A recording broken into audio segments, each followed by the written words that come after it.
ಜಾತಿ ಜನಗಣತಿ ವಿರೋಧ ಮಾಡಿ ಸಲ್ಲಿಸಿದ್ದ ರಿಟ್ ಅರ್ಜಿಗಳ ವಿಚಾರಣೆ ರಾಜ್ಯ ಒಕ್ಕಲಿಗರ ಸಂಘ ಮತ್ತು ಅಖಿಲ ಕರ್ನಾಟಕ ಬ್ರಾಹ್ಮಣ ಮಹಾಸಭಾ.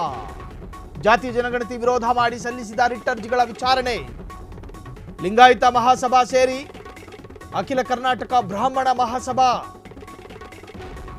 ಲಿಂಗಾಯತ ಮಹಾಸಭಾ ಸೇರಿ ಹಲವು ಸಂಘಟನೆಗಳಿಂದ ರಿಟ್ ಅರ್ಜಿ ಸಲ್ಲಿಕೆಯಾಗಿತ್ತು. ಕಾಲಾವಕಾಶ ಕೋರಿದ ಹಿಂದುಳಿದ ವರ್ಗಗಳ ಆಯೋಗದ ಪರ ವಕೀಲ ಕಾಲಾವಕಾಶವನ್ನು ಕೋರಿದ್ದಾರೆ. ಬುಧವಾರದವರೆಗೂ ವಿಚಾರಣೆ ಮುಂದೂಡಲು ಎಎಜಿ ಮನವಿಯನ್ನ ಮಾಡಿಕೊಂಡಿದ್ದಾರೆ. ತುರ್ತು ವಿಚಾರಣೆಗೆ ಅರ್ಜಿದಾರರ ಪರ ವಕೀಲರ ಮನವಿ.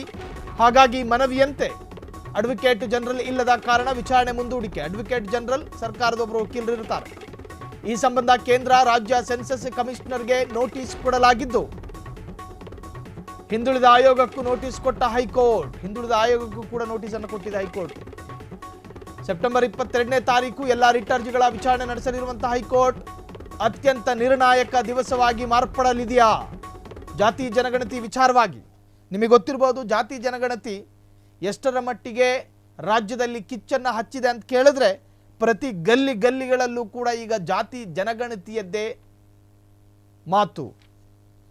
ಒಂದು ಕಡೆ ಯತ್ನಾಳ್ ಇದನ್ನು ಪೊಲಿಟಿಕಲ್ ಸಬ್ಜೆಕ್ಟ್ ಆಗಿ ತೆಗೆದುಕೊಂಡ್ರೆ, ಮತ್ತೊಂದು ಕಡೆ ವಿರೋಧ ಪಕ್ಷದ ನಾಯಕ ಅಶೋಕ್ರಿಂದ ಹಿಡಿದು ರಾಜ್ಯದ ಬಿಜೆಪಿ ಸ್ಟೇಟ್ ಪ್ರೆಸಿಡೆಂಟ್ ವಿಜೇಂದ್ರರವರೆಗೂ ಕೂಡ ಇದಕ್ಕೆ ನಕಾರ ಅಲ್ಲದೆ ಮತ್ತಿನ್ನೇನೂ ಇಲ್ಲ. ಅದು ಬಿಡಿ, ವಿರೋಧ ಪಕ್ಷದವರು ಈಗ ಇನ್ನು ತನ್ನ ಮನೆಯವರೇ, ತನ್ನ ಕ್ಯಾಬಿನೆಟ್ ಮಿನಿಸ್ಟರ್ಗಳೇ ಈ ವಿಚಾರದಲ್ಲಿ ವಿರೋಧತೆಗಳನ್ನು ವ್ಯಕ್ತಪಡಿಸ್ತಾ ಇದ್ದಾರೆ.